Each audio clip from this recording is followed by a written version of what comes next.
से मेरी मुलाकात 2024 में हुई थी एक मैरिज ऐप पे निकाह के लिए।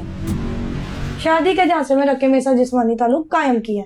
तो ये कहते हैं कि मेरी आपकी फैमिली क्रिश्चियन है, मेरी फैमिली मुस्लिम है, तो निकाह जो है ना वो मुश्किल हो जाएगा। आप निकाह 2 साल थे विदाउट निकाह, आपको उसके साथ रिलेशनशिप रही? ये बंदा मुझे मुंह पे कहता है कि भाई मेरा दिल आपसे भर गया। इन्होंने पुलिस स्टेशन में बैठ के धमकी लगाई कि तुमने नहीं ना आना, हम तुम पे पर्चा कराएंगे जहाँ पे ब्लैकमेल भी डल जाएगा, थ्रेट भी डलेगा। वो अंदर है तो तुम भी अंदर जाओगी। इस खातून का उसके साथ ताल्लुक सिर्फ इस वजह पर होता है कि इस लड़के ने मुझसे निकाह करना है किसी दिन। अब वो किसी दिन कब आना था वो तो गालबन पता नहीं कौन सा दिन होना था, लेकिन अरूज मेरे पास ही मौजूद है, इन्हीं से बात कर लेते हैं। अरूज, बेसिकली आप लोगों का कहानी कहाँ से शुरू हुई, क्या लड़का करता क्या है, पुलिस में गए हैं, क्या कहानी बनी, ये आपका सबसे पहले ये बताएं कि आपके अटैचमेंट कैसे हुई, इससे मुलाकात कब हुई और किस तरह से हुई? सर इनसे मेरी मुलाकात 2024 में हुई थी एक मैरिज ऐप पे निकाह के लिए। और वहां से मेरी इनसे बात होती है। इनका नाम है तैमूर अहमद, अजमेर टाउन का रहने वाला है और कपड़े का कारोबार करता है। वहां से बात होती है, 1-2 दिन बात होती है। सेकेंडली हम मिलते हैं और डिस्कस करते हैं एक दूसरे को, अपने बारे में सारे मामला बताते हैं। मैंने इनको बताया कि मैं पहले शादीशुदा हूँ, डिवोर्स हुई हुई है, एक बेटा है मेरा 9 साल का, और साथ जो है ना मैं एक क्रिश्चियन फैमिली से मुस्लिम हुई हुई हूँ। इन्होंने मुझे कहा कि ठीक है। इन्होंने भी अपने बारे में बताया कि इनकी अम्मा कुरान हाफिज है, साथ योगा टीचर है, और इनके अब्बा जी हाजी हैं, और साथ जो है ना वो कपड़े का काम करते हैं। ये प्रिंटिंग का काम करते थे, इन्होंने अब छोड़ दिया हुआ है। इन्होंने मुझे कहा कि ना हम आपस में बात करते हैं। मेरी एक जगह पे 9 महीने मंगनी रह के टूटी हुई है, मुझे लड़के ही ने धोखा दिया। तो अब मेरे घर वाले दोबारा मेरे लिए रिश्ता ढूंढ रहे हैं। तो मैंने सोचा कि मैं भी अपने लिए देख लूं। मुझे मेरे किसी दोस्त ने ये ऐप बताई थी। इन्होंने मुझे कहा कि आप मुझे समझ में आते हो, हम कुछ टाइम एक दूसरे से बात करते हैं। बात करके जो है ना उसके बाद हम अगर अंडरस्टैंडिंग बनती है हम फैमिली इन्वॉल्व कर लेंगे। मैंने कहा ठीक है। उसके बाद कुछ टाइम 1-2 महीना हमारे बीच में बातचीत होती है, अंडरस्टैंडिंग हो जाती है। मैं पहले से फैमिली से अलग रह रही थी क्योंकि इश्यूज थे कुछ इस्लाम को लेके। उसके बाद ये बंदे ने मुझे कहा कि मैं ना तुम्हें घर लेके देता हूँ, जब मैंने तुमसे निकाह करना है, मुझे तुम समझ में आ रही हो, तो तुम जो है ना मेरे घर में रहो। इस बंदे ने मुझे 2 साल पहले 2024 में घर लेके दिया और उसका एग्रीमेंट भी इसके नाम पे है एज अ हस्बैंड। इन्होंने वहाँ पे ऑनर को ये बोला कि मैं इस्लामाबाद में जॉब करता हूँ, मैं हफ्ते में महीने में मैंने ना 2-3 दफ़ा आना होता है। मैंने फैमिली से चोरी निकाह किया हुआ है, तो मैं माँ बाप का एक इकलौता बेटा हूँ, तो कुछ टाइम में मैं ना अपनी फैमिली को मना के इसको ले जाऊंगा। मैंने भी अपनी फैमिली को बताया। फैमिली ने मुझे कहा कि अगर आपको बेटा समझ में आती है तो आप देख लो। ये मेरी फैमिली से मिला, बातचीत हुई, मेरे बहन भाइयों से मिला, तो एक वो ट्रस्ट बिल्ड हो गया कि हाँ भाई इसकी नीयत निकाह की ही है। उसके बाद जब थोड़ा बहुत एक डाउट आता ही है इंसान को कुछ टाइम बाद, मुझे भी डाउट हुआ। इस बंदे ने उम्रा करना था फैमिली के साथ, ये उम्रे पे गया। इसने वहां पे जाके रोजे रसूल की जो है ना वो ज़ियारत करवाई और वहां पे खड़े होके मुझे कहा कि मेरी नीयत जो है ना वो आपके साथ निकाह की है। तो मेरा वो जो थोड़ा वो डाउट था वो भी खत्म हो गया। उसके बाद जो है वो साल इसी तरह गुजर गया। अब निकाह की बात आती है तो ये कहते हैं कि मेरी आपकी फैमिली क्रिश्चियन है, मेरी फैमिली मुस्लिम है, तो निकाह जो है ना वो मुश्किल हो जाएगा। तो हम इस तरह कर लेते हैं कि अगर मेरा साथ देती हो तो मैं जो ना अपनी फैमिली के बिना जो ना वो निकाह कर लेता हूँ आपकी फैमिली को रख के बीच में। तो उसके बाद मैं अपनी फैमिली को कुछ अरसे बाद जो ना वो बता दूंगा। तो उसके बाद ना इसी तरह बात होती है, मेरी फैमिली से निकाह की बात होती है, पूरी वो एक प्लानिंग होती है और साल एंड हो जाता है। अगला साल चढ़ता है, उसमें इसके कुछ मामलात आते हैं जिसमें इसकी गाड़ी का एक्सीडेंट होता है। तो वो एक ब्रेक चाहिए थी, बीच में रमजान आ गया, ईद आ गई, मुहर्रम आ गए, और इनके अब्बा जी की भी तबीयत खराब थी। करते करते 1.5 साल जो ना वो गुजर जाता है। इसके बीच में हमारी एक मिसअंडरस्टैंडिंग भी क्रिएट होती है, जो के बाद में ये मुझ पर इल्ज़ाम लगाते हैं सुसाइड का, जिसका कोई सबूत नहीं होता, कोई कुछ नहीं होता। शायद ये वो पहला था सीन जब ये मुझसे जान छुड़वाना चाह रहे थे, लेकिन मुझे उस चीज़ पे शायद नहीं समझ उस वक्त आई। उसके बाद ये बंदे से मेरी 2 महीने जो बात नहीं होती, 2 महीने के बाद ये वापस कांटेक्ट में आता है।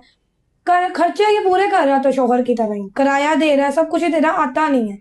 5-6 महीने बाद ये बंदा वापस आता है ईद के तीसरे दिन, छोटी ईद पे, और उसके बाद आता है, यकीन दिलवाता है और मुझे कहता है कि मैं ना 2 महीने मुझे दे दो, उसके बाद हम निकाह कर लेंगे, और फिजिकली रिलेशन बनाता है और चला जाता है। बाद में ये मुझे इग्नोर करना शुरू कर देता है। मुझे यहाँ पे मुझे ये बताएं कि आपने आपका एक बच्चा भी होने के नाते आप सिर्फ इस बिहार पे उसके साथ फिजिकल रिलेशन में आ गई हैं कि उसने आपसे निकाह का कहा? मतलब कोई भी शख्स औरत को कहेगा कि मैं आपसे निकाह करता हूँ तो उससे नहीं पहले वो फिजिकल में हो जाएगी। सर, उस चीज पे मैं नहीं आई। क्या इस बंदे ने एक यकीन ऐसा दिलवाया था जहाँ पे डाउट होने की गुंजाइश ही नहीं। एक बंदा अल्लाह के घर जाता है, वहां पे अगर खड़ा होकर कसम खा लेगा तो क्या आप वहां पे जाके उस इंसान पे शक करेंगे? तो आप वापसी आ गए अगर उसमें इतना था तो निकाह कर लेता। यही चीज सर, उस टाइम लड़ाई भी इसी बात पे हुई थी। इन्होंने अपने मामला सुनाए, फिर एक गैप आ जाता है कि चलो कर लेते हैं। अब उसमें मसले जो है वो इनके बढ़ते जा रहे, इनके बाजी हॉस्पिटल में रहे।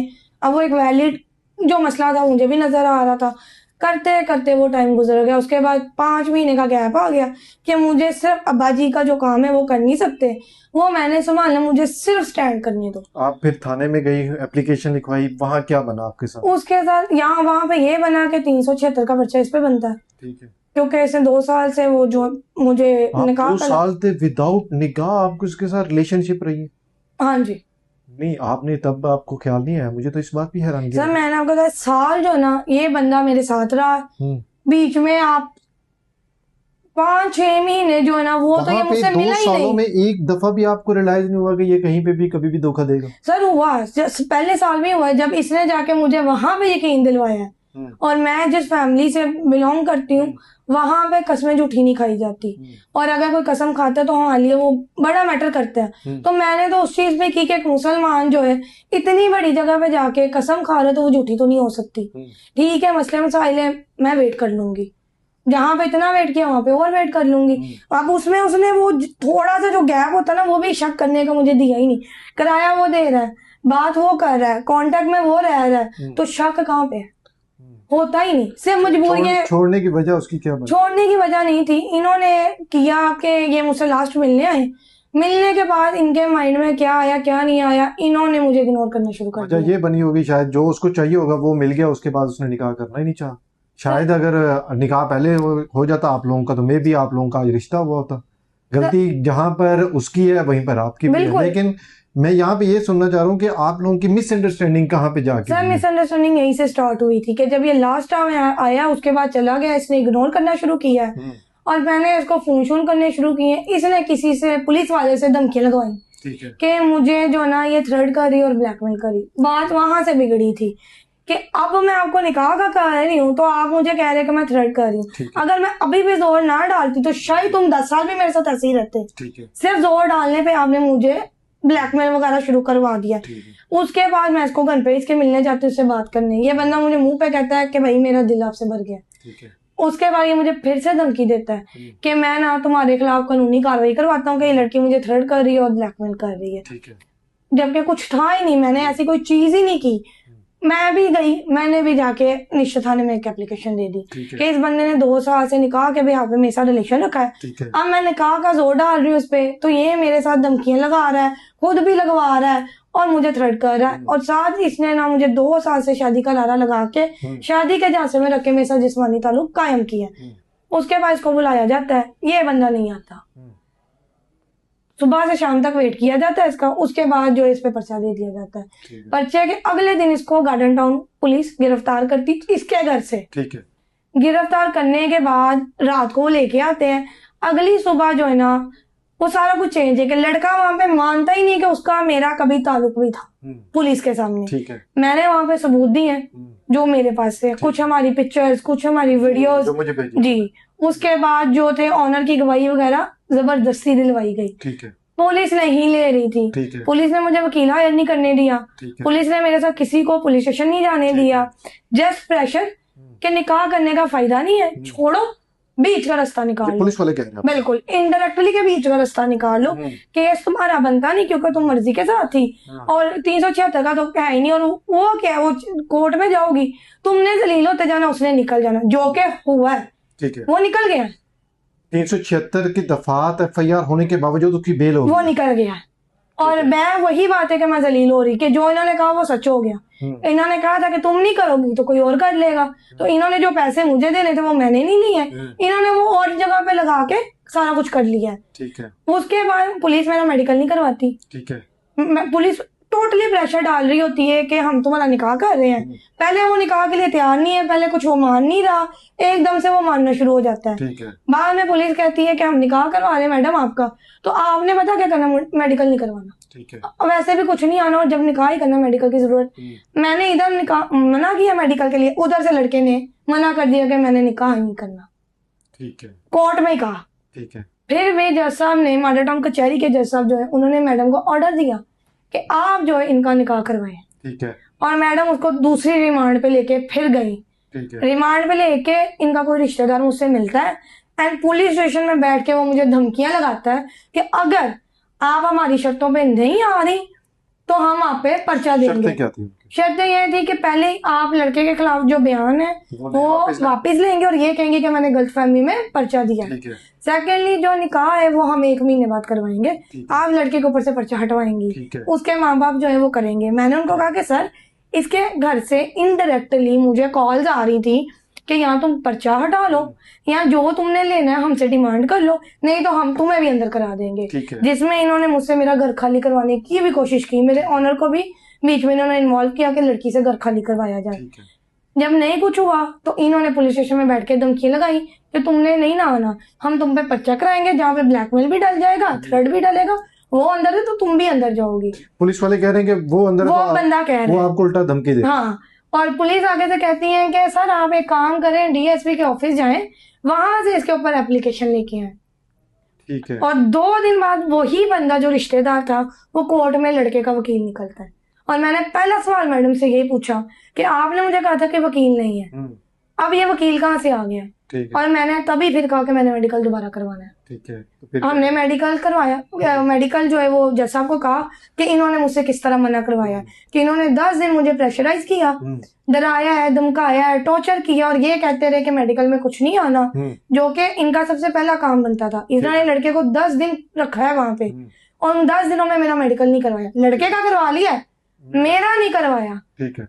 मैंने उनसे वहां पे ये बात की है। उसके बाद मैंने उनको कहा है कि इन्होंने जो है ना मुझे कहा कि हम आज आपका निकाह करवा रहे हैं, तो आपने मेडिकल के लिए मना कर दिया। उन्होंने कहा कि इसके जो वकील है वो जज साहब के सामने मुझे लेके गए, इन्होंने वहां पे भी कोशिश की मेरे पे पर्चा करवाने की।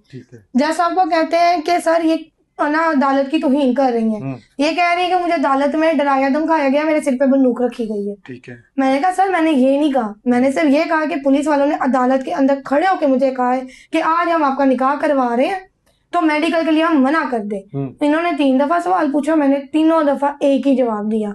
सर ने कहा मैडम अब आप जाएं, जाके इसको चैलेंज करें, यहाँ पे तो आपने मना कर दिया है। फिर मैंने 164 के बयान में ये सारा रिकॉर्ड दिया। उसके बाद जो एप्लीकेशन एक्सेप्ट हुई, इन्होंने सेशन कोर्ट में बेल डाली जो कि एक्सेप्ट हो गई। 5 लाख के ऊपर बेल एक्सेप्ट हो गई है। ठीक है।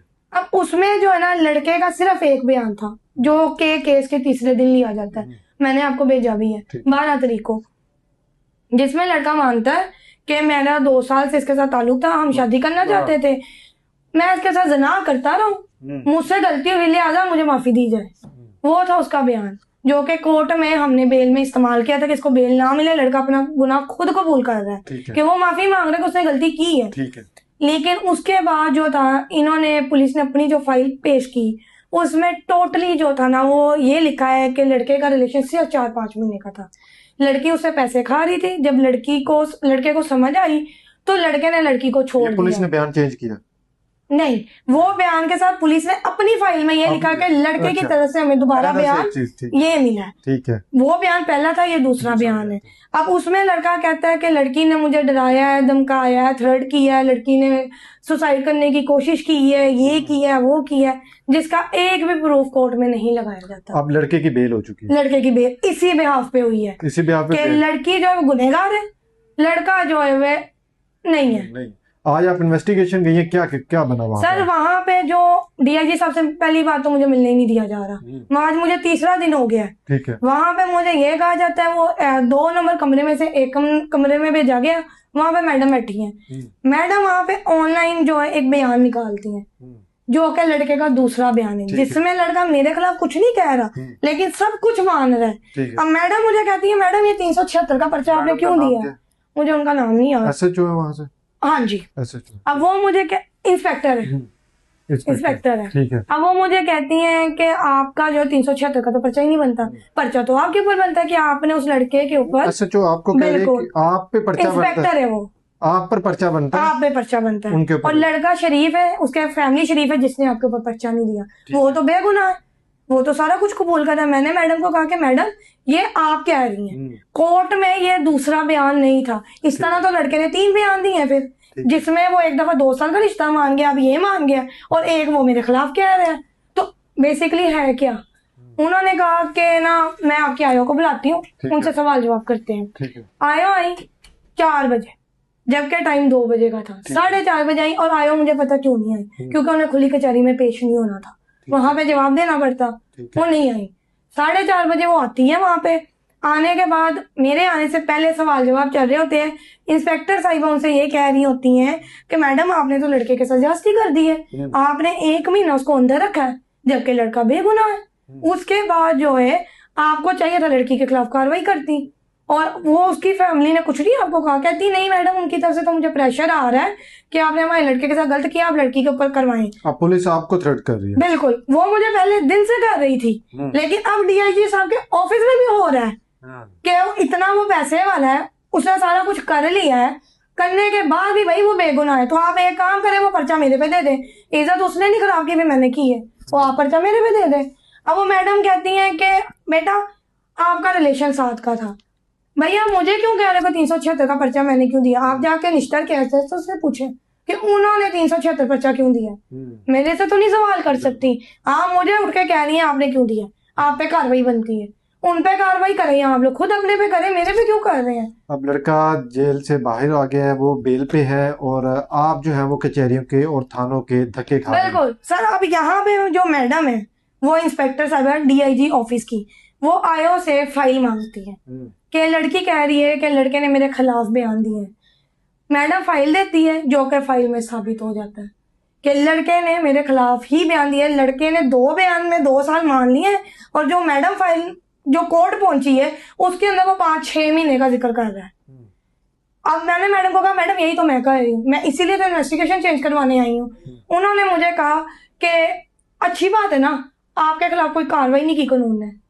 मैंने कहा मुझे चाहिए कार्रवाई करे। उसने लड़के ने बोला आपने लिख के उसको सच मान लिया, मेरे से तो पिछले 1.5 महीने से आप सबूत मांग रही हैं, कितनी खजल खुआरी करवाई है। यहाँ पे विक्टिम के साथ, मुजरिम से ज्यादा बदतर तो विक्टिम के साथ हो रहा है, तो कौन सा आप इंसाफ दे रहे हैं। उसके बाद मैडम से पूछा जाता है कि जो लड़के ने 15 की कॉल चलाई वो आपने रिकॉर्ड में ली है, मैडम कहती नहीं।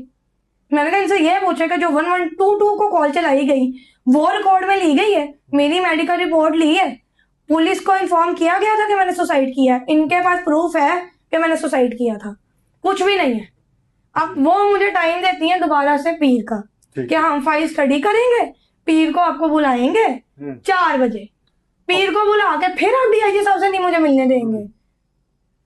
और आज भी DIG साहब नहीं थे, उन्होंने मुझे मर्डर टाउन SP के पास भेज दिया। तो क्या मैंने सिर्फ यहाँ तक चक्कर खाने के आप एक बंदे को, एक औरत को इतना तंग कर रहे हैं कि वो तंग आके पर्चा वापिस ले ले या वो पिछड़ जाए, आप ये चाह रहे हैं कि आप कभी उसको इधर के चक्कर लगा रहे इधर के। अब मैं कान्य से यहाँ पे रोज आ रही हूँ और मैं अकेली हूँ, मेरे पीछे तो कोई नहीं खड़ा। नाज़रीन, ये आपने अरूज की स्टोरी सुनी। एक बासर अफराद ने इनके साथ निकाह के तौर पर इनको निकाह का झांसा दिया और इनके साथ जो है वो 2 साल तक जिस्मानी ताल्लुकात रखे। लड़की लगातार से जो है वो थाने के कचहरियों के धक्के खाती हुई नजर आ रही है। उल्टा पुलिस वाले जो है वो इस पर प्रेशर डाल रहे हैं कि अगर आपने उनकी FIR वापस ना ली तो आपके ऊपर FIR हो जाएगी। वैसे तो मैं DIG साहब की भी बड़ी खुली कचहरी सुनता हूँ, SSP की, SHOs आजकल जो है वो खुली कचहरियाँ लगा रहे हैं।